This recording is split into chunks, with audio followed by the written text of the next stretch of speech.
ارے بھائی بات سے بات نکلتی رہتی ہے. ابھی اس میں دعا کا ذکر ہوا. اچھا میں تھوڑا سا آپ کو ضمن یہ بھی بتا دوں کہ میری پوڈ کاسٹ کو نا اکثر لوگ ہومیوپیتھک کہتے ہیں نا فائدہ نہ نقصان ہے. آپ ٹوکتے نہیں گیسٹ کو بار بار پتہ لگے کہ آپ کو بات کریں بار بار ٹوکے. تو میں کوشش کرتا ہوں سوال پورا ڈیٹیل میں ایک ہی دفعہ کر لوں تاکہ فائدہ ہو جائے. تو یہ بھی ڈیٹیل سوال ہے. دعائیں ہماری آج کل قبول کیوں نہیں ہوتی اور دعا قبول کروانے کا طریقہ کیا ہے؟ وسیلے سے دعا مانگنا جائز ہے یا ناجائز ہے؟ اعمال کا وسیلہ دے کے, بزرگوں کا وسیلہ دے کے, یا کسی کے پاس جا کے کسی کی قبر پہ جا کے اللہ سے ہی مانگنا, یا روضہ رسول پہ جا کے اللہ سے مانگنا صلی اللہ علیہ وسلم. اس پہ تھوڑی روشنی. یہ تو 5-6 سوالات آپ نے کٹے. میں یہی چاہ رہا ہوں ترتیب سے لے کے چلتا ہوں. دیکھیں دعا کبھی مسلمان کی رد نہیں جاتی. مسند احمد میں حدیث ہے کہ مسلمان کی دعا کبھی بھی رد نہیں جاتی. ذہن میں رکھیے گا. ٹھیک ہے. نبی علیہ السلام فرمایا کہ وہ 3 طرح سے قبول ہوتی ہے. یا جو کچھ مانگا وہ مل جائے گا, یا اس کے بدلے کوئی بہتر نعم البدل مل جائے گا, کوئی مصیبت بھی ٹال سکتی ہے. اور اگر یہ نہ ہوا تو وہ تمہاری دعا قیامت کے دن کے لیے سٹور کر دی جائے گی, تمہیں اجر ملے گا. لہذا یہ تو اپنے دماغ سے نکال دیں کہ دعا ریجیکٹ ہوتی ہے. دعا کبھی بھی ریجیکٹ نہیں ہوتی. دوسری بات, دعا کرنا آپشنل نہیں ہے, یہ مسلمان پہ فرض ہے. جو مسلمان دعا نہیں کرتا وہ اللہ کا نافرمان ہے, اللہ تعالیٰ کا باغی ہے, اللہ تعالیٰ اس سے ناراض ہوتا ہے. ادعونی استجب لکم ان الذین یستکبرون عن عبادتی, سورہ المؤمن کی آیت نمبر 60 ہے. اے میرے بندو مجھ سے مانگو. جو لوگ مجھ سے دعا کرنے میں تکبر کرتے ہیں میں انہیں ذلیل و خوار کر کے جہنم میں داخل کروں گا. دنیا کے بادشاہ تو مانگنے پر ناراض ہوتے ہیں, اور ہم اس بادشاہ کی عبادت کرتے ہیں کہ جس سے نہ مانگا جائے تو وہ ناراض ہوتا ہے. یہ ضروری ہے. اچھا, جامعہ ترمذی میں حدیث ہے, نبی علیہ السلام نے فرمایا کہ جو چاہتا ہے نا کہ مشکل اور پریشانی میں اس کی دعا قبول ہو, اسے چاہیے کہ جب حالات فیوریبل ہوں اس وقت بھی اللہ کو یاد کرے. ہاں, دعا سے اپنے آپ کو بے نیاز نہیں کرنا. ٹھیک ہے. پھر دیکھیں سورہ البقرہ کی 186 آیت مشہور, وَإِذَا سَأَلَكَ عِبَادِي عَنِّي فَإِنِّي قَرِيبٌ أُجِيبُ الدَّعْوَةَ الدَّاعِ إِذَا دَعَانِ. ہاں اے نبی صلی اللہ علیہ وآلہ وسلم, جب میرے بندے آپ سے میرے بارے میں پوچھیں تو آپ فرمائیں میں تمہارے بالکل قریب ہوں, ہر پکارنے والے کی پکار کو سنتا ہوں, لیکن فَلْيَسْتَجِيبُوا لِي, ان کو بھی تو چاہیے کہ میرا حکم مانے, وَلْيُؤْمِنُوا بِي, اور مجھ پر ایمان لائیں, لَعَلَّهُمْ يَرْشُدُونَ, تاکہ یہ کامیاب ہو سکیں. تو یہ ون وے ٹریفک نہیں میرے بھائی, یہ دونوں طرف سے. اس طرح نہیں ہوگا کہ آپ نافرمانیوں کی زندگی گزاریں اور پھر آپ باغیوں والی زندگی گزاریں اور پھر دوستیاں بھی نبھانے کی کوشش کریں. پھر دعا کا ایک پروٹوکول ہے. جامعہ ترمذی میں حدیث ہے, نبی علیہ السلام بیٹھے تھے, سیدنا ابوبکر سیدنا عمر بیٹھے تھے, ایک شخص آیا, اس نے نماز پڑھی اور ڈائریکٹ اللہ سے مانگنا شروع کر دیا. نبی علیہ السلام نے فرمایا سائل نے جلدی کی. پھر ایک اور شخص آیا, اس نے نماز پڑھی, اللہ کی حمد کی, پھر دروشی پڑھا, تو آپ نے فرمایا سل تعطا, مانگ تجھے دیا جائے گا, مانگ تجھے دیا جائے گا. اور دوسرے بندے کو آپ نے بلا کے کہا کہ جب دعا کرو پہلے اللہ کی حمد کرو, پھر دروشی پڑھو, پھر اللہ سے مانگو. اور نماز میں دیکھیں پہلے ہم اللہ کی حمد کرتے ہیں, التحیات للہ والصلوات والطیبات, پھر سلام عرض کرتے ہیں, اس کے بعد دروشی پڑھتے ہیں, اور اینڈ پہ دعا. یہ پروٹوکول ہے دعا کا, یہ طریقہ ہے دعا کرنے کا. آپ نے دعا اس طریقے سے اللہ کے حضور پیش کرنی ہے تو دعائیں اللہ تعالیٰ قبول فرمانے والا ہے. اور بعض اوقات انسان یہ چاہتا ہے کہ جو میں مانگ رہا ہوں نا یہی مجھے مل جائے. یہ سب سے بڑی انسان کی کمزوری ہے. میں اپنی زندگی میں کئی ایسی دعائیں جانتا ہوں جو میں آج کہتا ہوں کہ شکر ہے وہ قبول نہیں ہوئی, اور اس وقت اگر آپ مجھے پوچھتے تو میں کہتا کہ میری زندگی کی سب سے بڑی خواہش یہ ہے. میں نے خلاف کعبہ 2002 میں پکڑ کے دعا کی تھی کہ اے اللہ مجھے بریلوی مارنا, بجائے یہ کہہ رہے کہ مسلمان مارنا. میں ایک فرقے کے لیے دعا کر رہا تھا. شکر ہے یہ اللہ قبول نہیں کی تھی, تیری مہربانی. آندہ بھی کوئی دعا قبول نہ آئے, اسی میں بہتری ہے جو قرآن میں ہے نا, کہ جس چیز سے تم کراہت محسوس کر رہے ہوتے ہو عین ممکن ہے اس میں تمہارے لیے خیر چھپی بھی ہو. اللہ جانتا ہے, تم نہیں جانتے. بعض اوقات انسان کسی چیز میں کراہت محسوس کر رہا ہے, اس میں خیر چھپی ہوئی ہے, اور جس چیز کو محبت کی نظر سے دیکھ رہا ہے اس میں اس کے لیے شر چھپا ہوا ہے. اس کو ڈاکٹر ذاکر نائک نے بڑی مثال پیاری دی تھی کہ آپ کا امریکہ میں کوئی بزنس ہو اور آپ نے فلائٹ سے پہنچنا ہو, میٹنگ ہو آپ کی, اور وہ میٹنگ آپ اٹینڈ کریں تو آپ کو کروڑوں کا بزنس ملنے والا ہے, اور اگر رہ جائے تو آپ کا اتنا نقصان ہو جائے گا سارے بزنس مین کے لیے. آپ جیسے ہی ٹریفک کے لیٹ ہونے کی وجہ سے ایئرپورٹ پہنچے اور آپ کو پتا چلے کہ وہ جہاز اڑ گیا ہے جس میں آپ نے جانا تھا, تو آپ کہیں گے میری زندگی کی سب سے بری خبر تھی جو میں نے سنی. اور اسی گاڑی میں واپس آتے ہوئے آپ کو خبر ملے کہ وہ جہاز کریش کر گیا, تو آپ کہیں گے وہ میری زندگی کی سب سے بہترین خبر تھی جو میں نے اس وقت سنی تھی, شکر ہے میں نہیں بیٹھا اس میں. بالکل. ایک ہی خبر تھوڑی دیر پہلے زندگی کی بدترین خبر تھی اور اگلے لمحے وہ سب سے اچھی. اچھا, اس چیز کو اللہ نے قرآن میں حضرت موسیٰ اور خضر کے واقعے میں سمجھایا, جس میں وہ ایک بچے کی گردن مروڑ دیتے ہیں.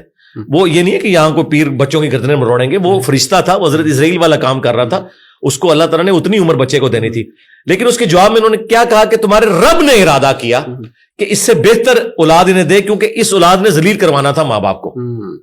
تو مسئلہ تقدیر سمجھایا گیا نا, کہ اگر کوئی تکلیف پہنچتی ہے تو آپ کو نہیں پتا. اور واصف علی واصف صاحب کہتے ہیں میں ایک دفعہ داتا دربار بیٹھا ہوا تھا, ایک بندہ دعا کر رہا تھا, یا اللہ جو 25 سال پہلے میں نے دعا مانگی تھی وہ واپس لے لے.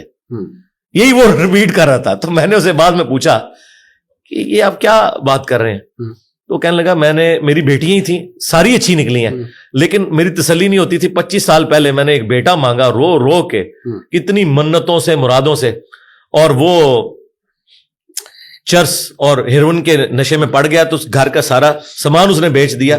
تو بڑا بہتر کیا تھا اللہ نے جو مجھے بیٹا نہیں دیا ہوا تھا, تو یا اللہ وہ دعا واپس لے لے. ٹھیک ہے, اس لیے آپ نے اپنے معاملات کو ذرا دیکھ کے بھی چلنا ہوتا ہے, لیکن دعا ضرور مانگیں. اللہ تعالیٰ کے بارے میں پیسیمسٹک نہ ہو, آپٹیمسٹک. نبی الاسلام کی حدیث ہے بخاری مسلم میں کہ کبھی یوں بھی دعا نہیں کرنی کہ اگر یا اللہ تو چاہے, اگر وگر نہیں, پورے پیشن سے مانگے, صحیح دعا مانگے. اور مسلم شریف میں حدیث ہے نبی الاسلام کہ ایک صحابی اتنے بیمار ہوئے کہ وہ ہڈیوں کا پنجر بن گئے. نبی الاسلام ان کی عادت کرنے گئے, آپ نے کہا کہ تو اللہ سے کیا مانگتا ہے یہ جو تیری حالت ہوئی ہوئی ہے؟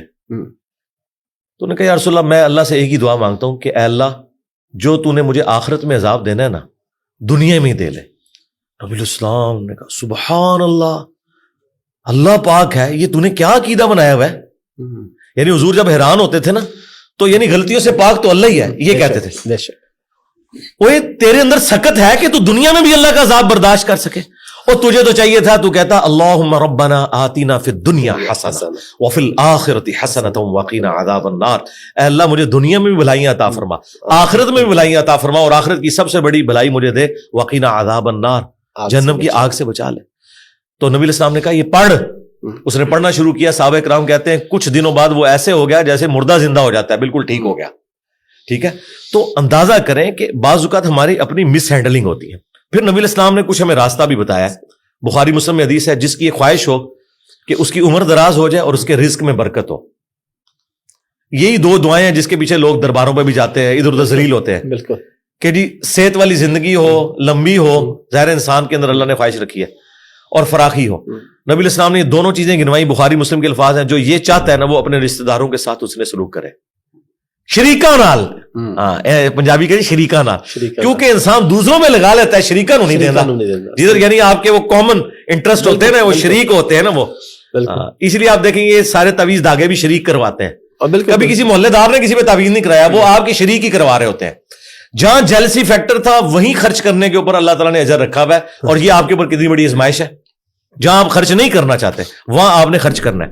اب جو آپ نے وسیلہ اور توسل کی بات کی, وہ صحیح بخاری میں حدیث ہے 1010 نمبر حدیث 1010 کہ حضرت عمر فاروق رضی اللہ تعالیٰ عنہ کے دور میں جب قحط پڑ جاتا تو وہ دعا کرتے اللہم, اللہ تعالیٰ کو مخاطب کر کے, ٹھیک ہے, کہ اے اللہ انا کننا نتوسل الیک بنبینا, پہلے ہم تیرے نبی سے دعائیں کروایا کرتے تھے, اب ان کی وفات کے بعد ان کے چچا کو لے کے آئے, ان کی دعا کی برکت سے بارش نازل فرما. اور وہ بارش نازل ہو جاتی. یہ حضرت عمر نے امت کو عقیدہ دیا ہے کہ توسل اور وسیلہ یہ نہیں ہے کہ کسی کے واسطے آپ نے ڈالنے اللہ کو, بلکہ یہ ہے کہ اس نیک بندے سے جا کے دعا کروا. بخاری مسلم میں ہے کہ ٹھیک ہے بارش نہیں ہوتی تھی, صحابہ کرام نبی الاسلام سے دعا کرواتے تھے, دعا کی برکت سے بارش ہو جاتی تھی. اب قبر رسول پہ جا کے آپ نے نبی الاسلام سے کوئی نہیں مانگنا. ہاں وہ دعاؤں کی قبولیت کی جگہ ہے, وہاں کھڑے ہوں صلاۃ والسلام عرض کریں. 4 کتابوں میں موجود ہے, المصنف ابن ابی شیبہ میں, سنن الکبریٰ البیہقی میں, الموطأ امام مالک میں, فضل الصلاۃ علی النبی کے اندر, کہ صحابہ کرام اور خصوصاً ابن عمر کے بارے میں کہ مسجد نبوی میں وہ آتے, پہلے سفر پہ جاتے یا واپس آتے, پہلے مسجد نبوی میں 2 نفل پڑھتے اور قبر رسول پر آ کے عرض کرتے السلام علیک یا رسول اللہ, السلام علیک یا ابا بکر, السلام علیک یا عمر. ایک روایت میں السلام علیک یا ابا, میرے باپ آپ پر سلام ہو. تو یہ صحابہ کرام کا طریقہ تھا، قبر رسول پہ حاضر ہونا، وہاں کھڑے ہو کر اللہ سے دعا مانگنی ہے آپ نے. ٹھیک ہے. آپ نے کسی یعنی بزرگ سے یا پیغمبر سے ڈائریکٹ نہیں مانگنی اور نہ واسطے ڈالنے ہیں. ٹھیک ہے. دیکھیں قرآن میں 40 کے قریب دعائیں آئی ہیں، سب ربنا کے ساتھ ہیں، کوئی وسیلے واسطے نہیں ہے اس میں.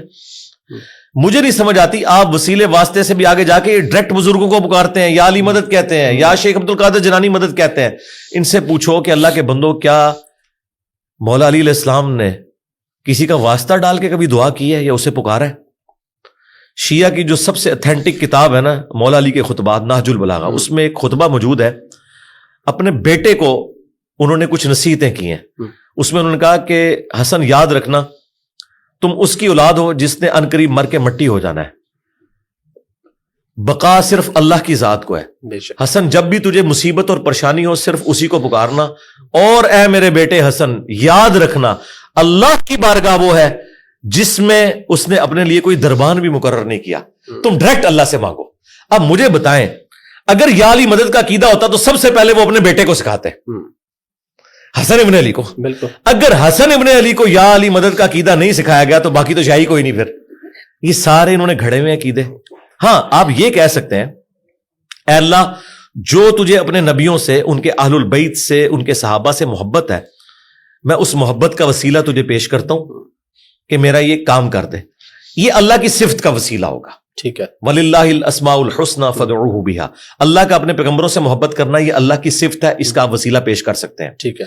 اس طرح نیک اعمال کا وسیلہ وَاسْتَعِينُوا بِالصَّبْرِ وَالصَّلَاةِ، نماز اور صبر کے ذریعے اللہ کی مدد چاہو. بالکل آپ وسیلہ پیش کریں. وہ 3 لوگ وہ غار میں پھنس گئے تھے، بخاری مسلم میں آتا ہے، انہوں نے اپنے عمل کا وسیلہ پیش کیا. یہ آپ کریں، بالکل کریں، اس میں تو کوئی شک والی بات نہیں. لیکن یہ جو واسطے ڈالنا فلانے دا صدقہ فلانے، یہ کوئی ثابت نہیں میرے بھائی.